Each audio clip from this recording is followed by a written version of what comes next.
ನಮಸ್ಕಾರ ರೀ ನಿಮಗೆಲ್ಲ ವೆಲ್ಕಮ್ ಟು ಮೈ ಚಾನಲ್. ಹೆಂಗದರ ನೀವೆಲ್ಲ ಆರಾಮದಿರ ಅಂತ ಅನ್ಕೋತೀನಿ. ಇವತ್ತು ನೋಡಿ ನಾನು ಜೋಳದ ರೊಟ್ಟಿ ಮಾಡೋದು ಯಾವ ರೀತಿ ಅಂತ ಹೇಳಿ ಇವತ್ತಿನ ಈ ವಿಡಿಯೋದಾಗ ನಾನು ನಿಮಗೆ ತೋರಿಸ್ಕೊಡ್ತೀನಿ ನೋಡ್ರಿ. ಇಲ್ಲಿ ನೋಡ್ತಿರ್ಬೋದು ಫ್ರೆಂಡ್ಸ್, ಜೋಳದ ರೊಟ್ಟಿ ಎಷ್ಟೊಂದು ಚಂದಾಗ ಉಬ್ಬಿ ಮತ್ತು ಮೆತ್ತಗೆ ಬಂದಾವ ಅಂತ ಹೇಳಿ ಈ ಥರ ರೊಟ್ಟಿನ ಯಾವ ರೀತಿ ಮಾಡೋದು ಅಂತ ಹೇಳಿ ಇವತ್ತಿನ ಈ ವಿಡಿಯೋದಾಗ ನಾನು ನಿಮ್ಗೆ ತೋರಿಸ್ತೀನಿ ಬರ್ರಿ.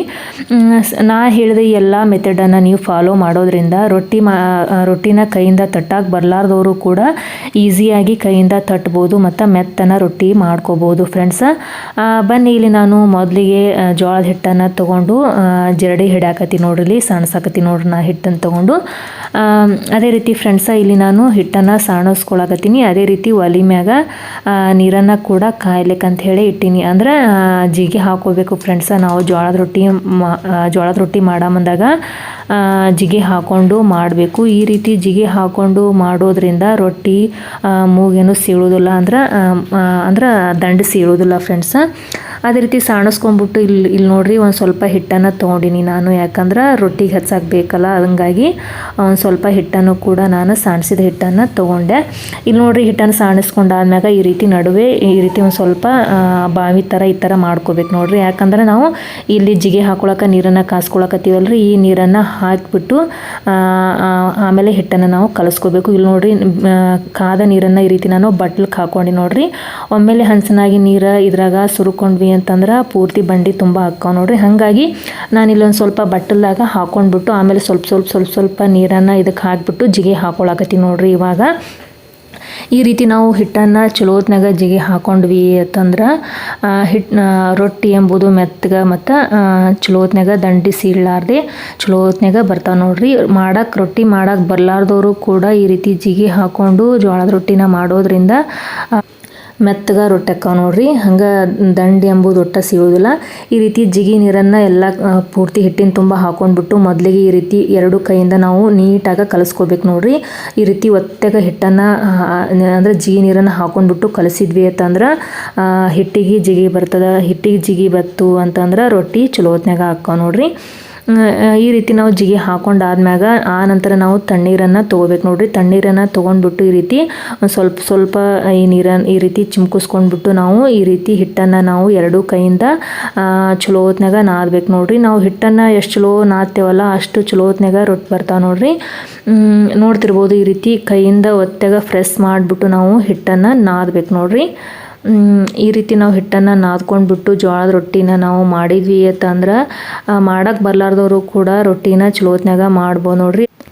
ಅಂದ್ರೆ ರೊಟ್ಟಿ ಮಾಡಕ್ಕೆ ಬರಲಾರ್ದವರು ಒಮ್ಮೆಲೆ ಈ ರೀತಿ ಹಿಟ್ಟನ್ನು ನಾದ್ಕೊಂಡ್ಬಿಟ್ಟು ರೊಟ್ಟಿ ಮಾಡಕ್ಕೆ ಕುಂತ್ರ ಅಂತಂದ್ರೆ 1, 2, 3 ರೊಟ್ಟಿ ಸರಿಯಾಗಿ ನೀಟಾಗಿ ಬರದೇ ಇರ್ಬೋದು. ಆ ನಂತರ ನಾವು ನಿಧಾನಕ್ಕೆ ಟ್ರೈ ಮಾಡಿದ್ವಿ ಅಂತಂದ್ರೆ ಆಮೇಲೆ ರೊಟ್ಟಿ ಎಂಬುದು ನೀಟಾಗಿ ಬರ್ತದೆ ನೋಡ್ರಿ. ಇಲ್ಲಿ ನೋಡ್ತಿರ್ಬೋದು ಫ್ರೆಂಡ್ಸ್, ನಾನು ಹಿಟ್ಟನ್ನು ಕಲಿಸ್ಕೊಂಡ್ಬಿಟ್ಟು ಈ ರೀತಿ ರೋಲ್ ಮಾಡ್ಕೊಂಡು ಇಟ್ಕೊಂಡು ನೋಡ್ರಿ.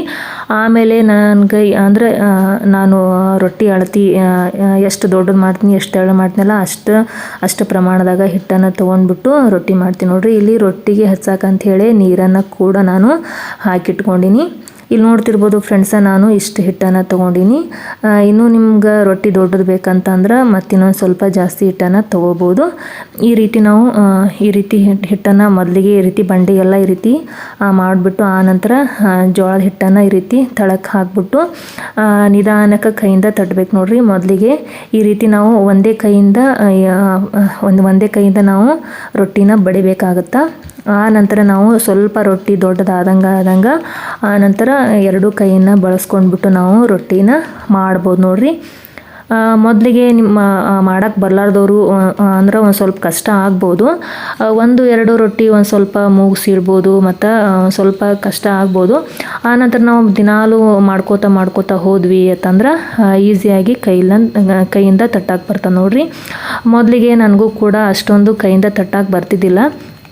ನಮ್ಮ ತಾಯಿಯವರು ರೊಟ್ಟಿ ಮಾಡ್ತಿದ್ರಲ್ಲ, ಅದರಲ್ಲಿ ಕೊನೆಗೆ 2-3 ರೊಟ್ಟಿ ಆಗಕ್ಕೆ ಹಿಟ್ಟನ್ನು ಬಿಡ್ತಿದ್ರು. ಆ 2-3 ರೊಟ್ಟಿಯನ್ನು ನಾನು ಅಂದ್ರೆ ಅವರು ದಿನಾಲೂ ಮನ್ಯಾಗ ಅವರೇ ರೊಟ್ಟಿ ಮಾಡ್ತಿದ್ರು. ಕೊನೆಯಲ್ಲಿ ಒಂದು ಸ್ವಲ್ಪ ಹಿಟ್ಟನ್ನು ಬಿಡ್ತಿದ್ರು. ಆ ಹಿಟ್ಟನ್ನು ತೊಗೊಂಡ್ಬಿಟ್ಟು ನಾನು ದಿನಾಲೂ ರೊಟ್ಟಿ ಮಾಡ್ತಾ ಪ್ರಾಕ್ಟೀಸ್ ಆದಂಗೆ ನನಗೂ ಕೂಡ ಕೈಲೇ ಈ ರೀತಿ ತಟ್ಲಕ್ಕಂತ ಹೇಳಿ ಬಂತು ನೋಡ್ರಿ. ನೋಡ್ತಿರ್ಬೋದು ಇವಾಗ ಒಂದು ಸ್ವಲ್ಪ ದೊಡ್ಡದಾಗ್ಯದ ರೊಟ್ಟಿ. ಇದು ಈ ರೀತಿ ದೊಡ್ಡದಾದ ನಂತರ ನಾವು ಈ ರೀತಿ ಕೈಯಿಂದ ನಾವು ಈ ರೀತಿ ಎರಡು ಅಂದ್ರೆ ದಂಡಿಗೆ ನಾವು ರೊಟ್ಟಿನ ಬಡಿಬೇಕಾಗುತ್ತೆ ಫ್ರೆಂಡ್ಸ್. ನಡು ಬಡಿದ್ರೆ ದಂಡಿ ಎಲ್ಲ ದಪ್ಪ ಆಗ್ಬಿಡ್ತಾವೆ. ಹಾಗಾಗಿ ದಂಡಿಗೆ ನಾವು ಎರಡು ಕೈಯಿಂದ ಈ ರೀತಿ ರೊಟ್ಟಿನ ಕೆಳಗಡೆ ಹಿಟ್ಟು ಹಾಕೊಂಡ್ಬಿಟ್ಟು ಬಡಿದ್ವಿ ಅಂತಂದ್ರೆ ರೊಟ್ಟಿ ಎಂಬುದು ದೊಡ್ಡದಾಗುತ್ತೆ ಮತ್ತು ತೆಳ್ಳಗೂ ಕೂಡ ಬರ್ತದೆ ನೋಡ್ರಿ. ದಿನಾಲೂ ನೀವು ಟ್ರೈ ಮಾಡಿರಿ, ನೀಟಾಗಿ ರೊಟ್ಟಿ ಮಾಡೋಕ್ಕೆ ಬರ್ತದೆ ನಿಮಗೂ ಕೂಡ. ಮೊದಲಿಗೆ ಒಂದು ಸ್ವಲ್ಪ ಕಷ್ಟ ಆಗ್ಬೋದು, ಆದ್ರೆ ಕಷ್ಟ ಆಗುತ್ತಂಥೇಳಿ ನಾವು ಯಾವ ಕೆಲಸನೂ ಮಾಡೋದು ಬಿಡಬಾರ್ದು. ಅಂದರೆ ದಿನಾಲೂ 1-2 ರೊಟ್ಟಿನ ನಾವು ಮಾಡ್ಕೋತ ಹೋದ್ವಿ ಅಂತಂದ್ರೆ ಖಂಡಿತವಾಗಿಯೂ ನಿಮಗೂ ಕೂಡ ಕೈಯಿಂದ ರೊಟ್ಟಿ ತಟ್ಟಕ್ಕೆ ಬರ್ತದೆ. ನಾ ಹೇಳಿದ ಈ ಮೆಥಡಲ್ಲಿ ನೀವು ಟ್ರೈ ಮಾಡಿದ್ರಿ ಅಂತಂದ್ರೆ ಈಸಿಯಾಗಿ ನೀವು ಕೈಯಿಂದ ತೆಳ್ಳಗೆ ರೊಟ್ಟಿ ಮಾಡ್ಬೋದು ನೋಡ್ರಿ. ಈ ರೀತಿ ಒಂದು ಸ್ವಲ್ಪ ದಂಡೆ ಏನಾದರೂ ದಪ್ಪಾಗಿತ್ತು ಅಂತಂದ್ರೆ ಬೆರಳಿನ ಸಹಾಯದಿಂದ ಒಂದು ನಿಧಾನಕ್ಕೆ ನಾವು ಫ್ರೆಸ್ ಮಾಡ್ಕೋಬೋದು ನೋಡ್ರಿ. ಫ್ರೆಸ್ ಮಾಡಿ ನಾವು ರೊಟ್ಟಿನ ಮಾಡ್ಬೋದು ನೋಡ್ರಿ. ನೋಡ್ತಿರ್ಬೋದು ದಂಡೆ ಒಟ್ಟ ಸೀಳಿಲ್ಲ, ಎಷ್ಟು ಚಂದ ಬಂದದ ನೀಟಾಗಿ ಅಂಥೇಳಿ. ಇವಾಗ ಹಂಚು ಕಾಯ್ದದ, ಆ ಹಂಚಿಗೆ ನಾನು ಹಂಚಿನ ಮ್ಯಾಗ ಈ ರೊಟ್ಟಿನ ಹಾಕ್ಲಕತ್ತಿ ನೋಡ್ರಿ. ಇವಾಗ ನಾವು ರೊಟ್ಟಿ ಹಾಕಿದ ಮ್ಯಾಗ ಒಂದು ಸ್ವಲ್ಪ ಒಲಿನ ಪೂರ್ತಿ ಲೋ ಫ್ಲೇಮಲ್ಲಿ ಇಡಬೇಕು. ಆನಂತರ ನಾವು ನೀರನ್ನು ಹಚ್ಚಿದ ಮ್ಯಾಗ ಒಲಿನ ಪೂರ್ತಿ ಹೈ ಫ್ಲೇಮಲ್ಲಿ ಇಟ್ಬಿಟ್ಟು ನಾವು ರೊಟ್ಟಿನ ಬೇಯಿಸ್ಬೇಕಾಗತ್ತೆ. ಇವಾಗ ನೋಡ್ರಿ ಫ್ರೆಂಡ್ಸ, ಪೂರ್ತಿ ರೊಟ್ಟಿಗೆಲ್ಲ ನೀರನ್ನು ನಾವು ಈ ರೀತಿ ಹಚ್ಚೀವಿ. ನೀರನ್ನು ಹಚ್ಚಿದ ಮ್ಯಾಗ ಒಂದು ನಿಮಿಷಗಳ ಕಾಲ ರೊಟ್ಟಿನ ಹಂಗೆ ಹಂಚಿನ ಮ್ಯಾಗ ಅಷ್ಟೇ ಬಿಡಬೇಕು. ಇವಾಗ ನಾನು ಊರಿನ ಪೂರ್ತಿ ಹೈ ಫ್ಲೇಮಲ್ಲಿ ಇಟ್ಟು ನೋಡ್ರಿ. ಇವಾಗ ಒಂದು ನಿಮಿಷ ಆದ ನಂತರ ನಾವು ಮತ್ತೆ ರೊಟ್ಟಿನ ನಾವು ತಿರು ಹಾಕಬೇಕಾಗತ್ತೆ ನೋಡ್ರಿ. ನೋಡ್ತಿರ್ಬೋದು ಎಷ್ಟೊಂದು ನೀಟಾಗಿ ರೊಟ್ಟಿ ಬಂದದಂತ ಹೇಳಿ. ಎಲ್ಲೂ ದಂಡಿ ಒಟ್ಟ ಸೀಳಿಲ್ಲ ನೋಡ್ರಿ. ನೋಡ್ತಿರ್ಬೋದು ಅಂದರೆ ನಾವು ಜಿಗಿ ಹಾಕೊಂಡು ಮಾಡಿದ್ವಲ್ಲ ಫ್ರೆಂಡ್ಸ, ಹಾಗಾಗಿ ರೊಟ್ಟಿ ಎಂಬುದು ನೀಟಾಗಿ ಬಂದದ. ನಾವು ಒಂದು ವೇಳೆ ಜಿಗಿ ಹಾಕೊಳ್ಳಿಕ್ಕ ಅಂತಂದ್ರೆ ರೊಟ್ಟಿ ಪೂರ್ತಿ ಎಲ್ಲ ದಂಡೆಲ್ಲ ಸೀಳಿ ಅಷ್ಟೊಂದು ನೀಟಾಗಿ ಬರ್ತಿದ್ದಿಲ್ಲ. ಹಾಗಾಗಿ ನಾವು ರೊಟ್ಟಿ ಮಾಡೋಕ್ಕಿಂತ ಮುಂಚೆ ನಾವು ಜಿಗಿ ಹಾಕೊಂಡೇ ಮಾಡಬೇಕಾಗತ್ತೆ ನೋಡ್ರಿ. ಇಲ್ಲಿ ನೋಡ್ತಿರ್ಬೋದು ಈ ರೀತಿ ನಾವು ಒಂದು ಬಟ್ಟೆನ ತೊಗೊಂಡ್ಬಿಟ್ಟು ನಾವು ರೊಟ್ಟಿನ ಈ ರೀತಿ ನಾವು ಫ್ರೆಸ್ ಮಾಡೋದ್ರಿಂದ ರೊಟ್ಟಿ ಚೆಂದಾಗ ಉಬ್ಬಿ ಬರ್ತದೆ ನೋಡ್ರಿ.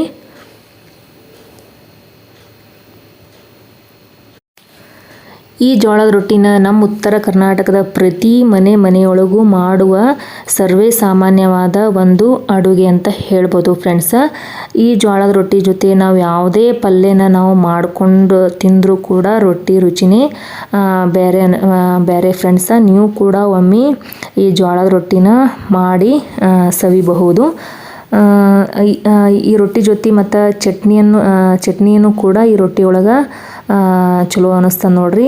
ಚಟ್ನಿ ಮತ್ತು ಪಲ್ಯ, ಯಾವುದೇ ಪಲ್ಯ ಆದರೂ ಕೂಡ ಮತ್ತು ಕಾಳು ಪಲ್ಯ, ಈ ರೀತಿ ಯಾವುದೇ ಪಲ್ಯ ಆದರೂ ಕೂಡ ಈ ಜೋಳದ ರೊಟ್ಟಿ ಜೊತೆ ನೆಂಚ್ಕೊಂಡು ತಿನ್ನೋಕೆ ಚಲೋ ಆಗುತ್ತೆ ನೋಡ್ರಿ. ಇವಾಗ ನೋಡ್ರಿ ನಾನು ಮತ್ತೆ 2ನೇ ರೊಟ್ಟಿ ಮಾಡಾಕತ್ತೀನಿ. ನಮ್ಮ ಕಡೆ ನೋಡ್ರಿ ಹಳ್ಳಿ ಒಳಗೆ ಪ್ರತಿ ಹೆಣ್ಮಕ್ಳು ಅಂದ್ರೆ ಹೊಲಕ್ಕೆ ಕೆಲಸಕ್ಕೆ ಹೋಗುವ ಹೆಣ್ಮಕ್ಳು ಬೆಳಗ್ಗೆ ಎದ್ದ ತಕ್ಷಣ ಅಂದ್ರೆ ಅವ್ರದ್ದೆಲ್ಲ ದಿನಚರಿ ಕೆಲಸಗಳನ್ನು ಮುಗಿಸ್ಕೊಂಡು ಆದ ನಂತರ ಮೊದಲಿಗೆ ಮಾಡುವ ಅಡುಗೆ ಯಾವುದು ಅಂತಂದ್ರೆ ಈ ಜೋಳದ ರೊಟ್ಟಿ ನೋಡ್ರಿ. ಈ ಜೋಳದ ರೊಟ್ಟಿ ಮತ್ತು ಅದ್ರ ಜೊತೆ ಒಂಥರ ಪಲ್ಯ ಮಾಡಿ ಹೊಲಕ್ಕೆ ಬುತ್ತಿ ಕಟ್ಕೊಂಡು ಹೋದ್ರು ಅಂತಂದ್ರೆ ಏನೋ ಒಂಥರ ಅವ್ರದ್ದು ಅಡುಗೆ ಕೆಲಸ ಅರ್ಧಕ್ಕರ್ಧ ಕಂಪ್ಲೀಟ್ ಆದಂಗೆ ನೋಡ್ರಿ. ಈ ಥರ ನಮ್ಮ ಕಡೆ ಜೋಳದ ರೊಟ್ಟಿ ಎಂಬುದು ಸರ್ವೇ ಸಾಮಾನ್ಯವಾದ ಒಂದು ಅಡುಗೆ ಅಂತ ಹೇಳ್ಬೋದು ನೋಡ್ರಿ. ಇದು ಅದು ಹಂಗೆ ನೋಡ್ರಿ ಫ್ರೆಂಡ್ಸ. ಇವಾಗ ನಾನು 2ನೇ ರೊಟ್ಟಿ ಕೂಡ ಕಂಪ್ಲೀಟಾಗಿ ಮಾಡಿದೆ. ಓಕೆ ಫ್ರೆಂಡ್ಸ, ಇಲ್ಲಿಗೆ ನಾನು ಈ ವಿಡಿಯೋ ಮುಗಿಸಾಕತ್ತೀನಿ. ಈ ವಿಡಿಯೋ ಏನಾದರೂ ನಿಮ್ಗೆ ಇಷ್ಟ ಆಯಿತು ಅಂತಂದ್ರೆ ವಿಡಿಯೋಕ್ಕೊಂದು ಲೈಕ್ ಮಾಡಿರಿ. ಹಾಗೆ ಇನ್ನು ನನ್ನ ಚಾನಲ್ಗೆ ಸಬ್ಸ್ಕ್ರೈಬ್ ಆಗಿಲ್ಲ ಅಂದರೆ ದಯಮಾಡಿ ಸಬ್ಸ್ಕ್ರೈಬ್ ಆಗಿ. ಮತ್ತು ಫ್ರೆಂಡ್ಸ, ಪಕ್ಕದಲ್ಲೇ ಕಾಣುವ ಬೆಲ್ ಐಕನನ್ನು ಪ್ರೆಸ್ ಮಾಡಿರಿ. ನೀವು ಈ ರೀತಿ ಪ್ರೆಸ್ ಮಾಡೋದ್ರಿಂದ ಮುಂದೆ ನಾನು ಹಾಕುವ ಎಲ್ಲ ವಿಡಿಯೋಗಳ ನೋಟಿಫಿಕೇಷನ್ ನಿಮ್ಗೆ ಬಂದು ತಲುಪುತ್ತೆ ಮತ್ತು ಮೊದಲಿಗೆ ನೀವೇ ನೋಡ್ಬೋದು. ನೋಡ್ತಿರ್ಬೋದು ಫ್ರೆಂಡ್ಸ ರೊಟ್ಟಿ ಎಷ್ಟೊಂದು ಮೆತ್ತಗೆ ಬಂದದಂತ ಹೇಳಿ. ಓಕೆ ಫ್ರೆಂಡ್ಸ, ಇಲ್ಲಿಗೆ ನಾನು ಈ ವಿಡಿಯೋ ಮುಗಿಸ್ತೀನಿ. ಮುಂದಿನ ವಿಡಿಯೋದೊಂದಿಗೆ ನಿಮಗೆಲ್ಲ ಭೇಟಿ ಆಗ್ತೀನಿ. ಅಲ್ಲಿ ತನಕ ಎಲ್ಲರಿಗೂ ಬಾಯ್.